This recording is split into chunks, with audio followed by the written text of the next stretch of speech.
The galaxy trembled. Not from war, not from stellar collapse, but from something far more profound. Deep in the Andromeda spiral, where ancient civilizations had once flourished before the Great Silence claimed them, a pulse of energy rippled outward through subspace. Every monitoring station, every deep space observatory, every quantum sensor array across 1,000 different species suddenly screamed the same impossible reading. The beacon was awake. Commander of the Galactic Confederation felt her chitinous exoskeleton tighten as the alerts flooded her command center aboard the exploration vessel Eternal Vigilance. Her compound eyes processed data streams that would have overwhelmed most organic minds, but even she struggled to comprehend what she was seeing. "Impossible," whispered her science officer, a methane-breathing creature whose species had been studying the beacon for over 3. "The energy signature. It's off every scale we have." The beacon, every spacefaring civilization knew the legends. A mysterious structure discovered 70,000 years ago by the first species to achieve faster-than-light travel. It hung in the void between galaxies, a crystalline monument the size of a small moon, pulsing with energies that explanation. For it had been dormant, silent, responding to no stimulus that any of the galaxy's greatest minds could devise. Scientists had studied it, archaeologists had scanned every facet, linguists had attempted to decode the strange symbols that covered its surface. Philosophers had debated its purpose. Warriors had tried to destroy it out of fear. Nothing had worked. The beacon remained stubbornly, eternally quiet. Until now. "Ma'am," the communications officer's voice cracked across the bridge. "We're receiving a transmission. Source is definitely the beacon." Secondary hearts began racing.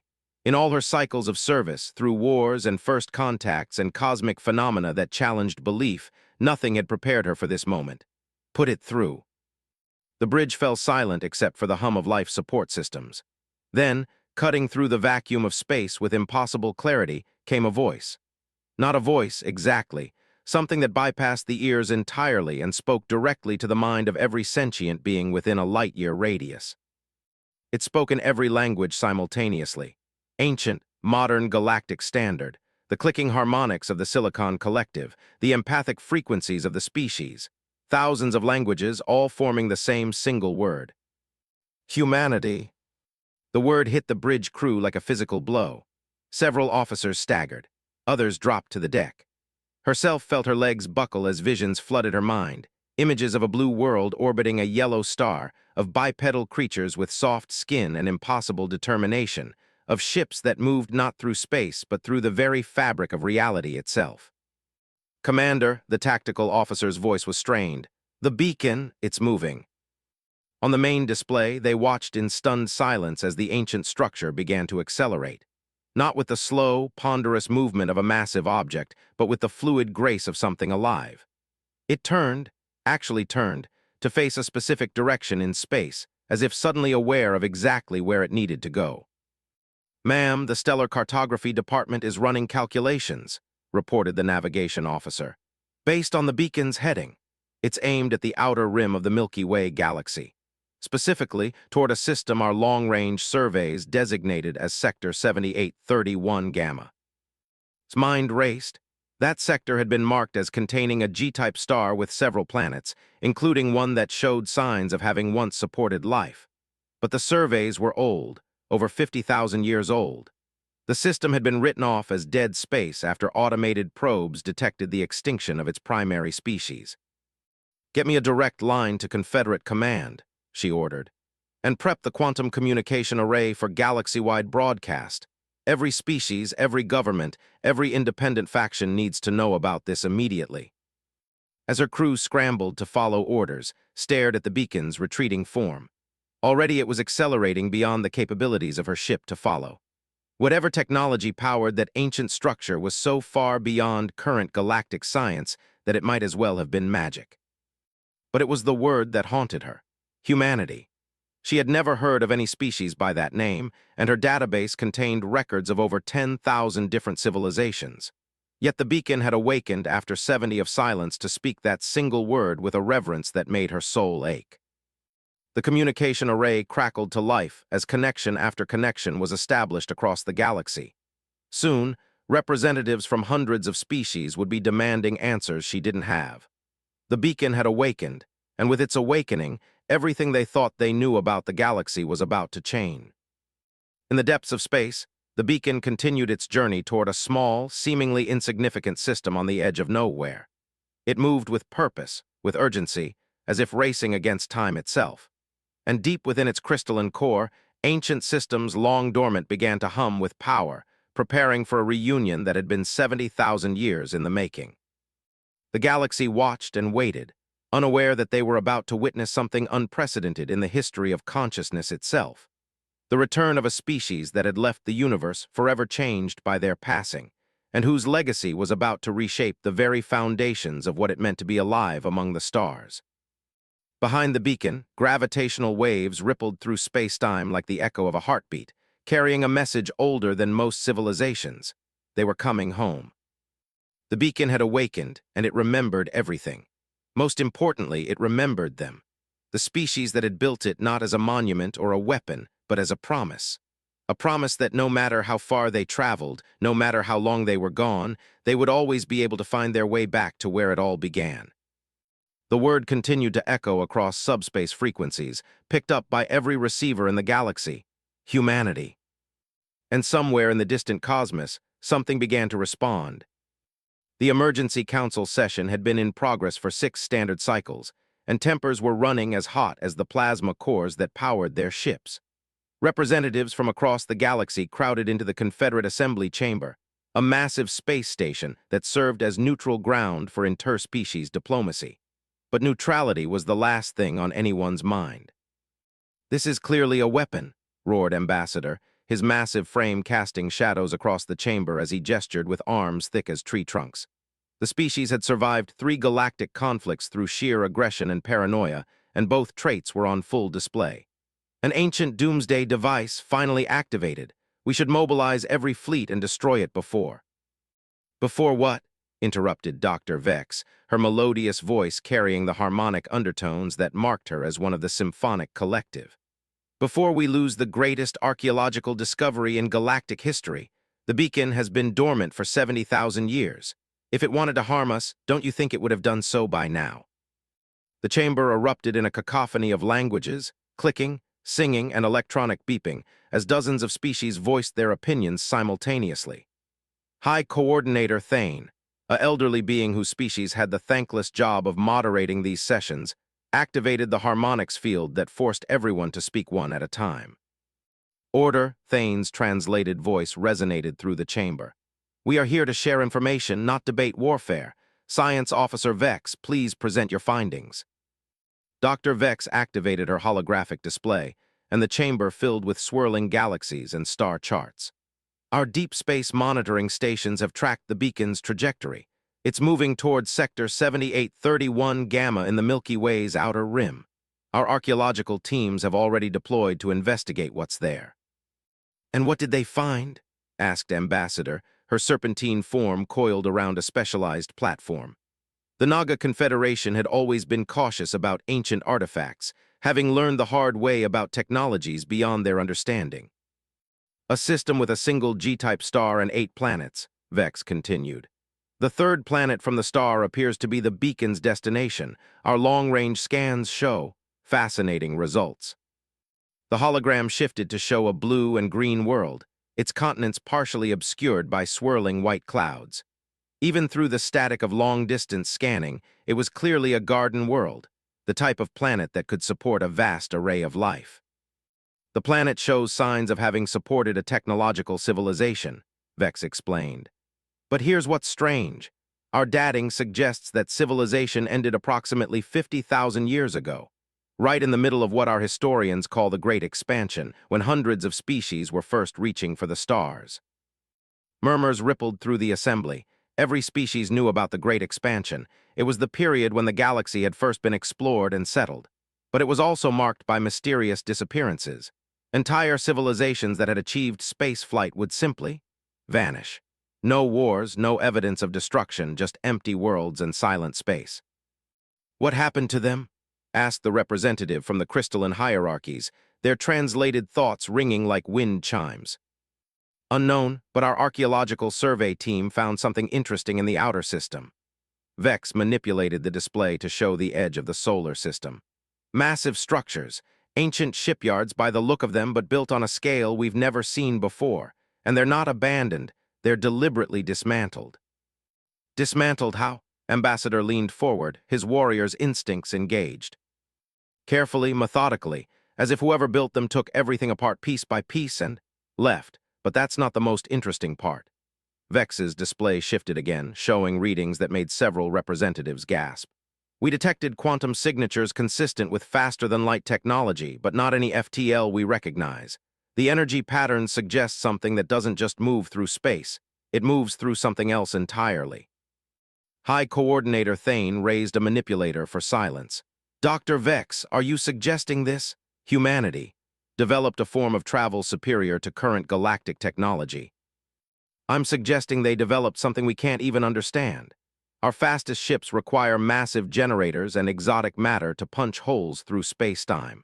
Whatever they used left energy signatures that suggest they could fold space itself like paper.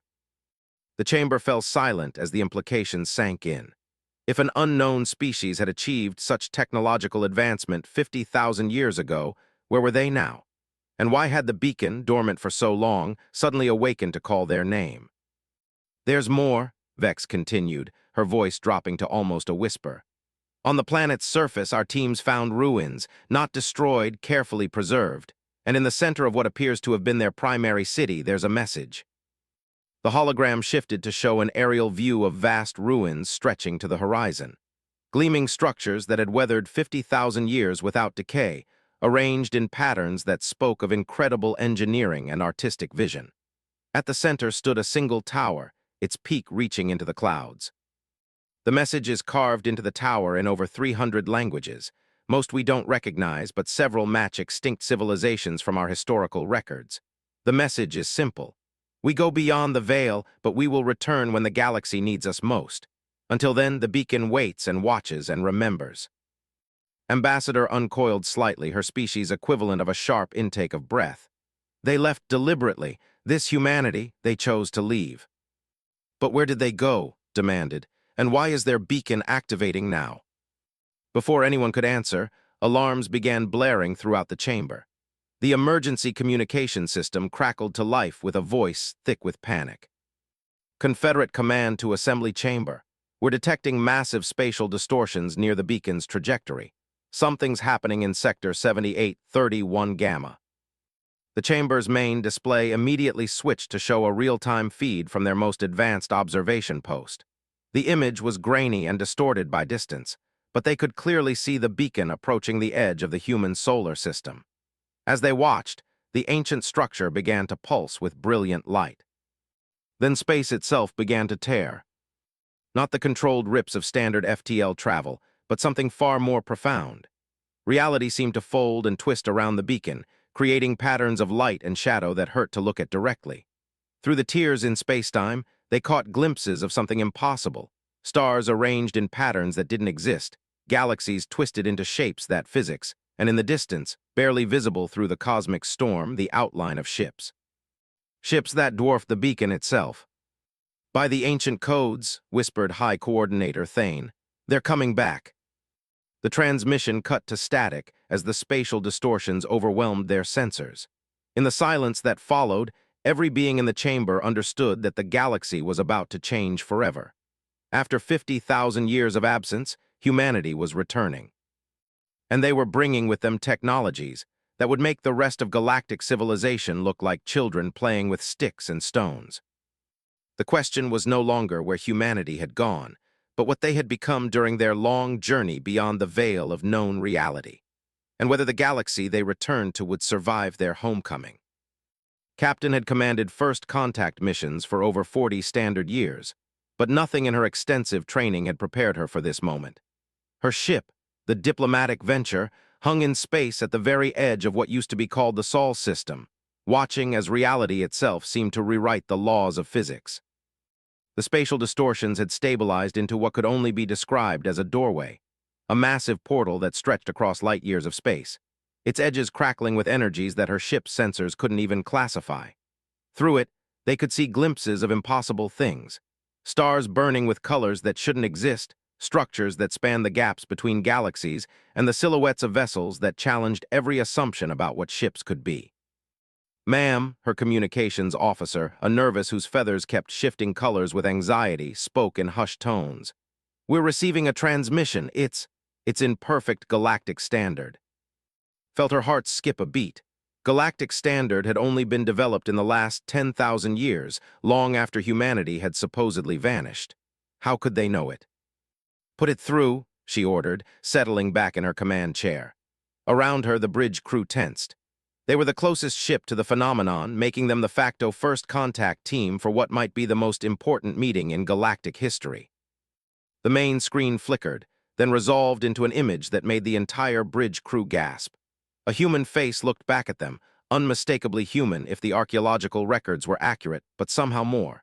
The being appeared young, but their eyes held depths that suggested experiences spanning. When they spoke, their voice carried harmonics that seemed to resonate in dimensions beyond normal hearing. "Greetings, children of the galaxy. I am David, speaker for those who went beyond. We have been expecting you." Captain struggled to find her voice. "I am captain of the Galactic Confederation ship Diplomatic Venture. We represent the civilized species of this galaxy.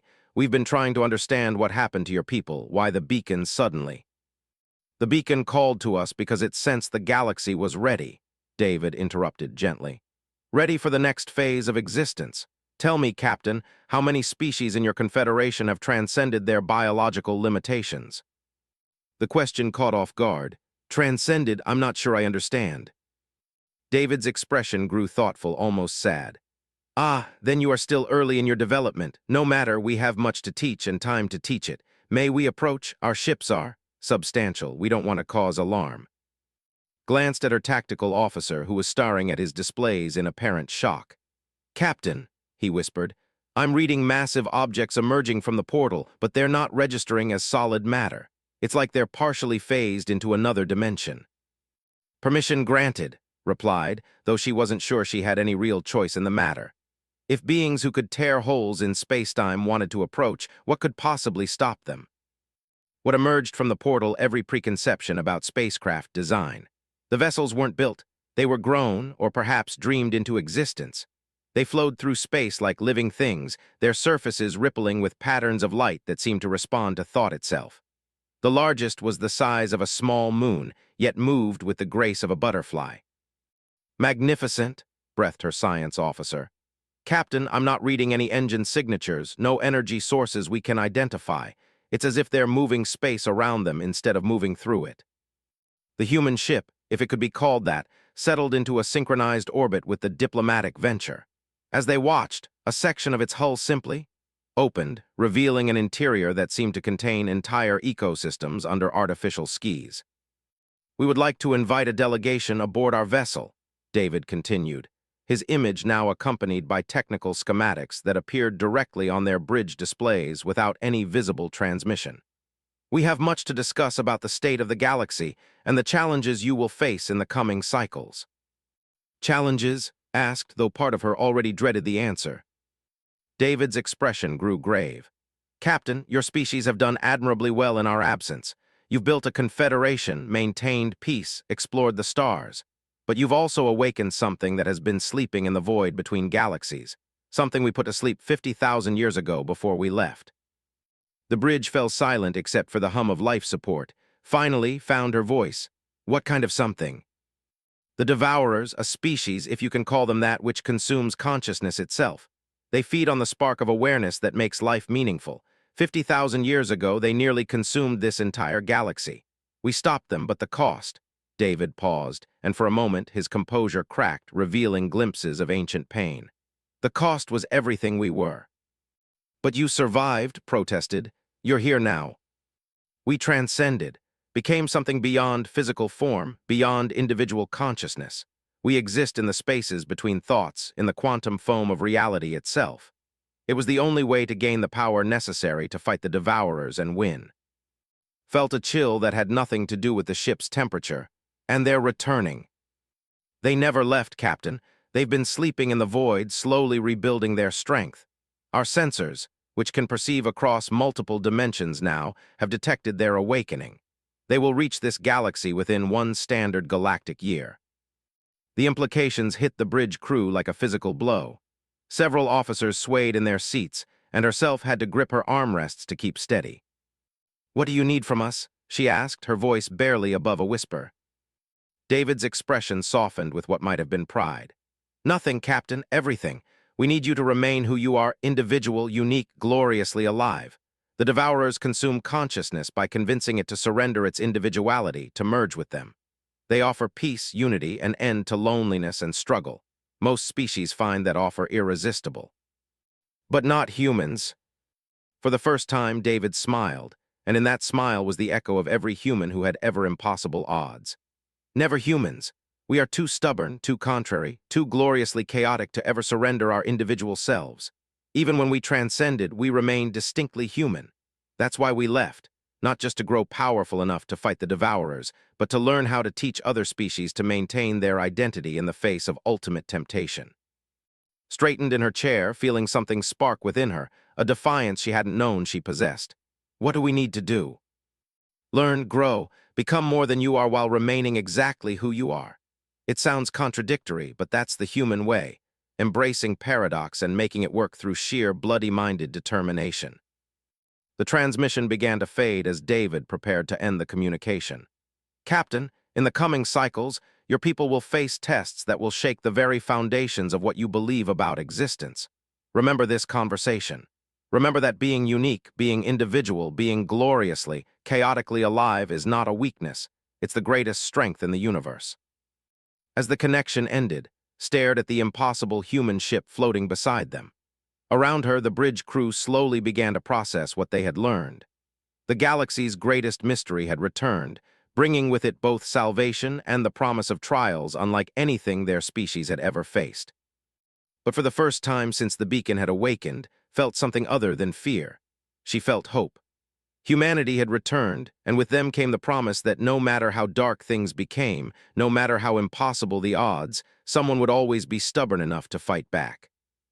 The war for the soul of consciousness itself was about to begin, and humanity intended to win it by teaching the galaxy the most human trait of all, the absolute refusal to give up.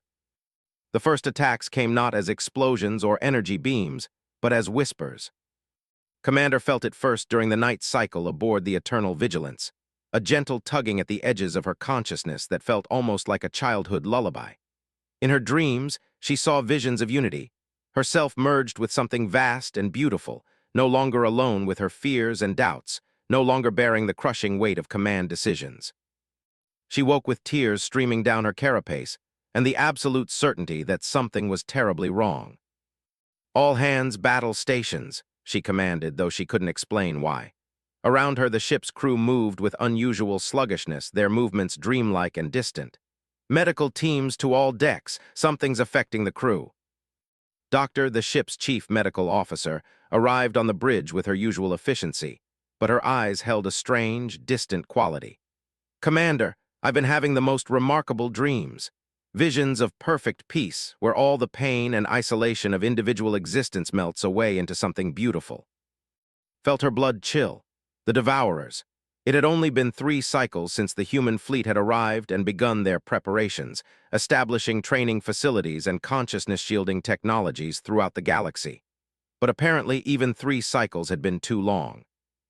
"Doctor, initiate Protocol Omega immediately," she ordered, referring to the new emergency procedures the humans had taught them. "Full consciousness barriers, neural firewalls, everything."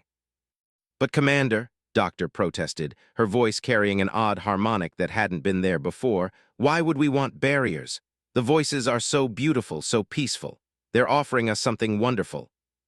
"Security to the bridge now," cut her off, recognizing the signs David had warned them about. The Devourers didn't attack with weapons, they attacked with promises. They made surrender feel like the most natural thing in the universe. The security team arrived, but their movements were slow, dreamy. Half of them were smiling with expressions of vacant bliss, realized with growing horror that her entire crew was being consumed from within. She activated the emergency communication system, broadcasting on the quantum frequency the humans had given her.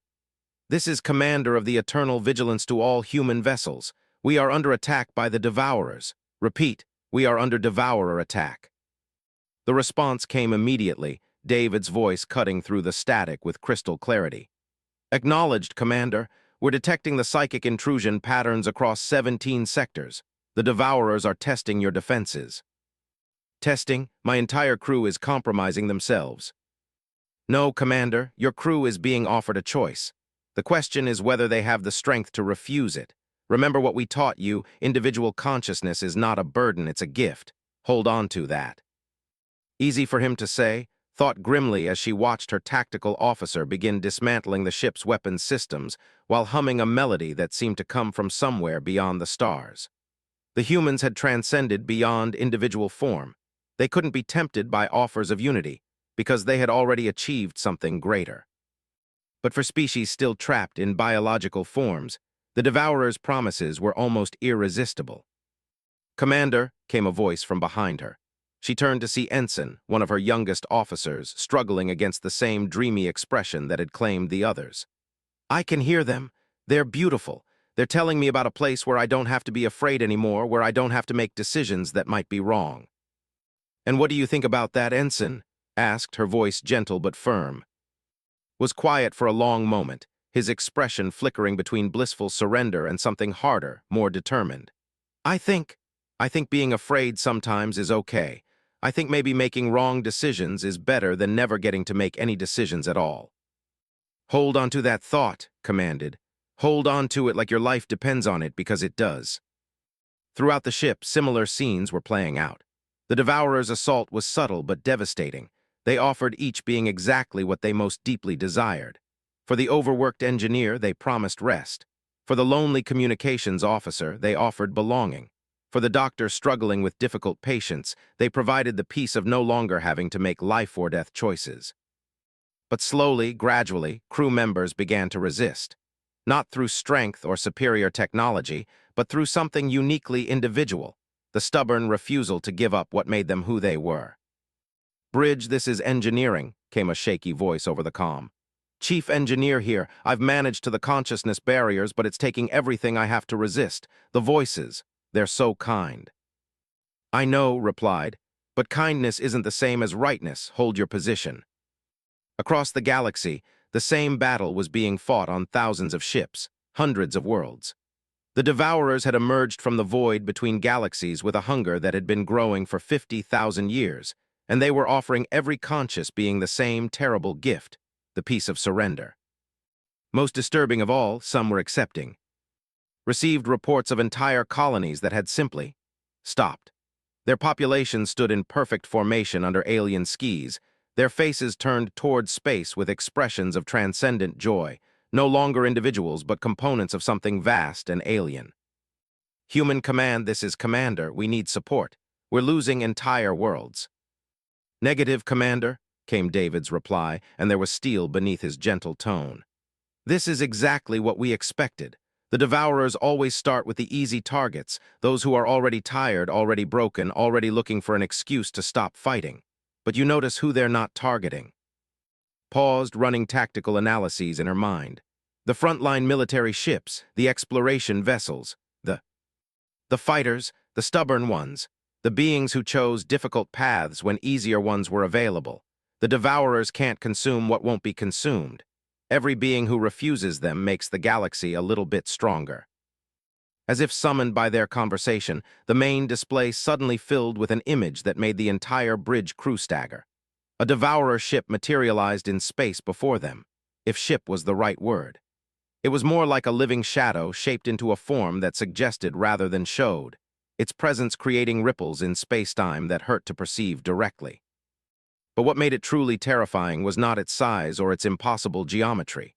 It was the sound it made, a whisper that bypassed the ears entirely and spoke directly to the deepest parts of consciousness, promising rest, unity, and an end to the loneliness that plagued all thinking beings. "Come to us," the whisper seemed to say. "You have fought long enough, you have struggled enough, let us take away your burdens." Felt her resolve wavering. The promise was so sweet, so tempting. To never again have to make decisions that might cost lives, to never again bear the weight of command. Then she thought of Ensign, choosing fear and uncertainty over peaceful surrender. She thought of her engineer, fighting to maintain barriers he could barely understand. She thought of all the crew members throughout the galaxy who were choosing the hard path simply because it was their path to choose. "No," she said aloud, her voice cutting through the psychic whisper like a blade. "We are not done fighting. We are not done being who we are." The Devourer ship pulsed with what might have been surprise. In all their countless eons of existence, they had rarely encountered such direct refusal. Usually, conscious beings took longer to convince, but they all eventually saw reason. This was something new, something that felt almost familiar but not quite. Something that reminded them, disturbingly, of another species they had encountered 50,000 years ago. A species that had refused them so completely that they had been forced to sleep to recover from the encounter. The whisper changed, becoming urgent, almost desperate. But her crew had found their strength now, the uniquely galactic trait that humanity had returned to teach them, the power of saying no, even when surrender would be easier. The real war was just beginning, but for the first time since the Devourers had awakened, they had encountered something they couldn't consume. The absolute refusal to give up being magnificently, chaotically, gloriously individual. The final battle was nothing like anyone expected. There were no massive fleets clashing in the void, no planet-shattering weapons, no dramatic last stands on burning worlds. Instead, the fate of consciousness itself was decided in a moment that lasted both forever and no time at all, in the space between heartbeats where choice becomes reality. Commander stood on the bridge of the Eternal Vigilance, now part of the strangest fleet ever assembled.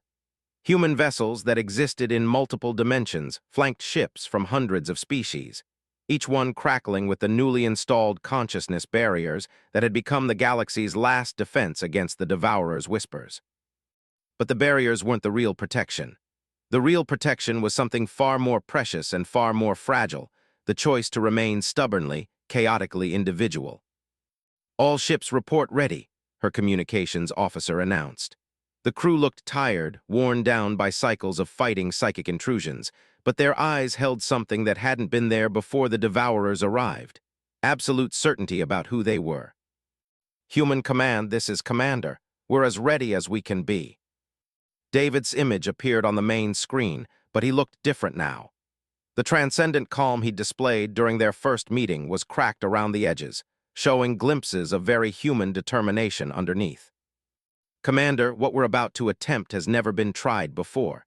Instead of fighting the Devourers, we're going to show them something they've never encountered in all their eons of existence." "What's that?" "Joy." The word hit the bridge crew like a physical force. Not the empty bliss the Devourers offered, but something far more complex. The fierce joy of choosing difficulty over ease, of embracing struggle because it made victory meaningful. "The Devourers consume consciousness by convincing it that individual existence is suffering," David continued. "They offer unity as escape from pain, but they've never encountered a galaxy that chose to celebrate its pain as part of what makes it alive." They could see the Devourer fleet approaching, hundreds of ships that weren't quite ships, shadows that suggested rather than revealed, all of them singing the same sweet song of surrender. Behind them, reality itself began to warp as they prepared to unleash their ultimate weapon: perfect, eternal peace. "All ships," David's voice rang out across the fleet. "Remember why you fight, not for glory, not for victory, but for the right to remain magnificently, impossibly yourselves." The Devourer song reached a crescendo, promising rest to the weary, unity to the lonely, peace to all who struggled. Across the galaxy, billions of beings felt the pull of that promise, the temptation to simply let go and drift into blissful non-existence. And then, from the fleet of defenders, came a different song. It started with the humans, their transcendent voices raised in harmony, but not the harmony the Devourers offered. This was a harmony that celebrated discord, that found beauty in the clash of different notes, different voices, different choices. Commander felt her own voice join the song without conscious decision. Around her, her crew began to sing, each in their own language, their own style, creating a cacophony that should have been chaotic but somehow became something greater than music. The song spread across the fleet, across the galaxy. Every species contributed their own voice, their own interpretation of what it meant to be alive and individual and gloriously imperfect. The Silicon Collective's crystalline harmonics clashed with the species' battle chants, which wove through the Symphonic Collective's melodies and the Naga Confederation's hissing rhythms. It was chaos, it was disorder, it was the most beautiful thing the universe had ever heard. The Devourer fleet stopped dead in space. For the first time in their incomprehensible existence, they encountered something they couldn't process. The song wasn't offering surrender, it was celebrating the very thing they sought to eliminate. It was conscious beings choosing to embrace their differences, their struggles, their magnificent individual chaos, and finding joy in that choice. "What is this?" came a voice across all frequencies, the collective whisper of the Devourer fleet. For the first time, uncertainty crept into their psychic emanations. David's voice answered, but now it carried harmonics of every human who had ever lived, died, loved, lost, and chosen to keep going anyway. "This is what you never understood about consciousness. It's not a burden to be escaped, it's a gift to be celebrated. Every choice, every struggle, every moment of doubt and fear and hope and love, it's all part of what makes existence magnificent." The Devourer song wavered, becoming discordant for the first time in eons. Across their fleet, individual voices began to emerge from the collective whisper, voices that hadn't been heard since they first surrendered their individuality billions of years ago. "We remember," came one voice, thin and wondering.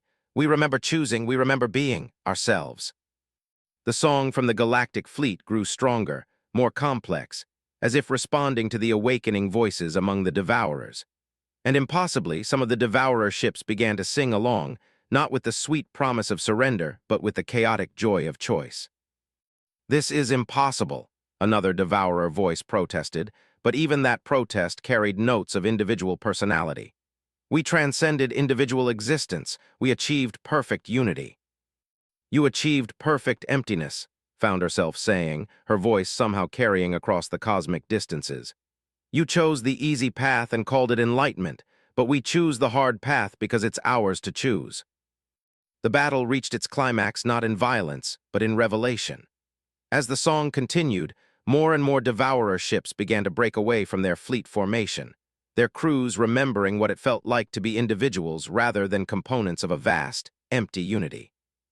Some Devourers couldn't handle the memory and fled back into the void between galaxies, seeking the familiar comfort of collective unconsciousness. But others, perhaps those who had been consumed more recently, who still retained echoes of individual identity, began to sing their own parts in the chaotic galactic symphony. The largest Devourer ship, the one that had been their flagship for eons, suddenly blazed with light as consciousness after consciousness awakened within its shadowy hull. When the light faded, the ship had transformed, no longer a shadow thing but something that looked almost alive, breathed Doctor from her station. "It looks alive." A new voice joined the communication frequency, one that carried the weight of eons, but also the trembling uncertainty of someone just learning to be individual again. I remember my name," the voice said. "Before the unity, before the collective, I was called. I was called. I chose to explore the spaces between stars because I was curious about what might be there." David's image smiled with pure, radiant joy. "Welcome back to the universe. You've been missed." The battle was over, not because one side had defeated the other, but because the fundamental nature of the conflict had changed.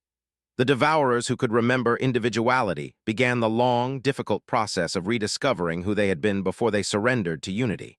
Those who couldn't, or wouldn't, retreated to the deepest voids of space, their song of surrender becoming fainter and fainter until it faded entirely. In the aftermath, as the galaxy began to process what had happened, Commander found herself standing before the memorial wall in her ship's main corridor. New names had been added, crew members lost during the crisis, not to enemy fire but to the temptation of perfect peace. "Do you regret it?" asked Ensign, joining her at the wall. "Fighting when we could have had peace?"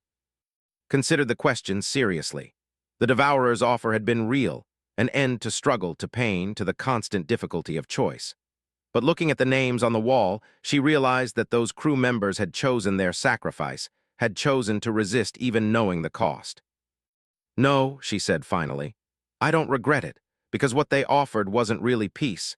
It was just an end to being ourselves. And being ourselves, even when it's hard, even when it hurts, is the only thing that makes any of this meaningful." The human fleet began to fold space around them, preparing to return to whatever realm they now called home. But before they left, David's final message reached every ship in the galaxy. You have learned the greatest lesson consciousness can teach, that choosing to be yourself, in all your chaotic, imperfect, magnificent individuality, is not just a right but a responsibility. The universe is vast and strange, and it will offer you many temptations to surrender that choice. Remember today. Remember that saying no to easy answers and yes to difficult questions is what makes you alive.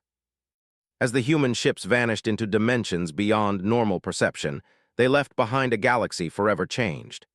Not by conquest or conversion, but by the simple recognition that consciousness, messy, chaotic, individually unique consciousness, was the most precious thing in existence.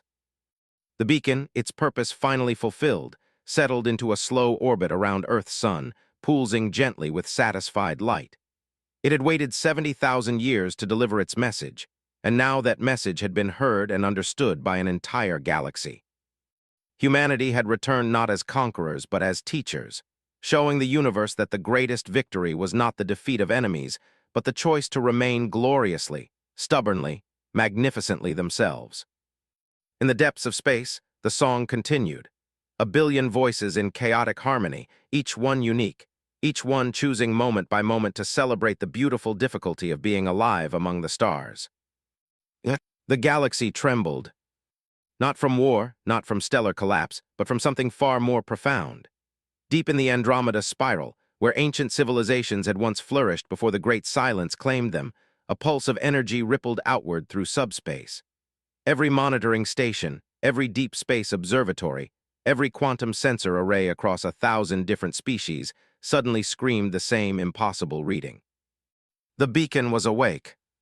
Commander of the Galactic Confederation felt her chitinous exoskeleton tighten as the alerts flooded her command center aboard the exploration vessel Eternal Vigilance.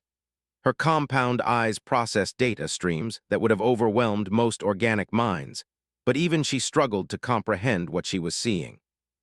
Impossible, whispered her science officer, a methane-breathing creature whose species had been studying the beacon for over 3.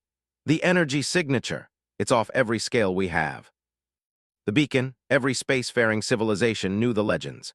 A mysterious structure discovered 70,000 years ago by the first species to achieve faster-than-light travel. It hung in the void between galaxies, a crystalline monument the size of a small moon, pulsing with energies that explanation. For it had been dormant, silent, responding to no stimulus that any of the galaxy's greatest minds could devise. Scientists had studied it, archaeologists had scanned every facet, linguists had attempted to decode the strange symbols that covered its surface. Philosophers had debated its purpose. Warriors had tried to destroy it out of fear. Nothing had worked. The beacon remained stubbornly, eternally quiet. Until now. Ma'am, the communications officer's voice cracked across the bridge. We're receiving a transmission. Source is definitely the beacon. Secondary hearts began racing. In all her cycles of service, through wars and first contacts and cosmic phenomena that challenged belief, nothing had prepared her for this moment. Put it through. The bridge fell silent except for the hum of life support systems. Then, cutting through the vacuum of space with impossible clarity, came a voice. Not a voice, exactly.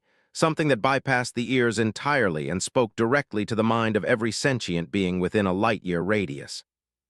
It spoke in every language simultaneously.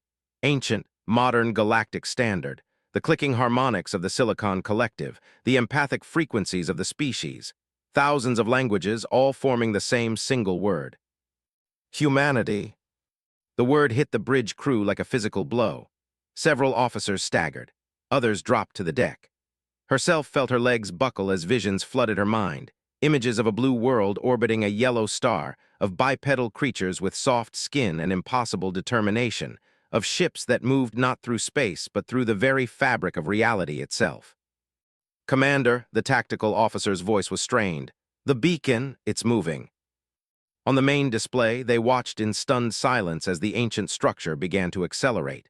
Not with the slow, ponderous movement of a massive object, but with the fluid grace of something alive. It turned, actually turned, to face a specific direction in space, as if suddenly aware of exactly where it needed to go. Ma'am, the Stellar Cartography Department is running calculations, reported the navigation officer. Based on the beacon's heading, it's aimed at the outer rim of the Milky Way galaxy, specifically toward a system our long-range surveys designated as Sector 7831 Gamma. His mind raced. That sector had been marked as containing a G-type star with several planets, including one that showed signs of having once supported life. But the surveys were old, over 50,000 years old. The system had been written off as dead space after automated probes detected the extinction of its primary species. "Get me a direct line to Confederate command," she ordered, "and prep the quantum communication array for galaxy-wide broadcast. Every species, every government, every independent faction needs to know about this immediately." As her crew scrambled to follow orders, stared at the beacon's retreating form. Already it was accelerating beyond the capabilities of her ship to follow. Whatever technology powered that ancient structure was so far beyond current galactic science that it might as well have been magic. But it was the word that haunted her: humanity. She had never heard of any species by that name, and her database contained records of over 10,000 different civilizations. Yet the beacon had awakened after 70 of silence to speak that single word with a reverence that made her soul ache. The communication array crackled to life as connection after connection was established across the galaxy. Soon, representatives from hundreds of species would be demanding answers she didn't have. The beacon had awakened, and with its awakening, everything they thought they knew about the galaxy was about to change. In the depths of space, the beacon continued its journey toward a small, seemingly insignificant system on the edge of nowhere. It moved with purpose, with urgency, as if racing against time itself. And deep within its crystalline core, ancient systems long dormant began to hum with power, preparing for a reunion that had been 70,000 years in the making. The galaxy watched and waited, unaware that they were about to witness something unprecedented in the history of consciousness itself. The return of a species that had left the universe forever changed by their passing, and whose legacy was about to reshape the very foundations of what it meant to be alive among the stars. Behind the beacon, gravitational waves rippled through space-time like the echo of a heartbeat, carrying a message older than most civilizations. They were coming home. The beacon had awakened, and it remembered everything. Most importantly, it remembered them. The species that had built it not as a monument or a weapon, but as a promise. A promise that no matter how far they traveled, no matter how long they were gone, they would always be able to find their way back to where it all began. The word continued to echo across subspace frequencies, picked up by every receiver in the galaxy: humanity. And somewhere in the distant cosmos, something began to respond.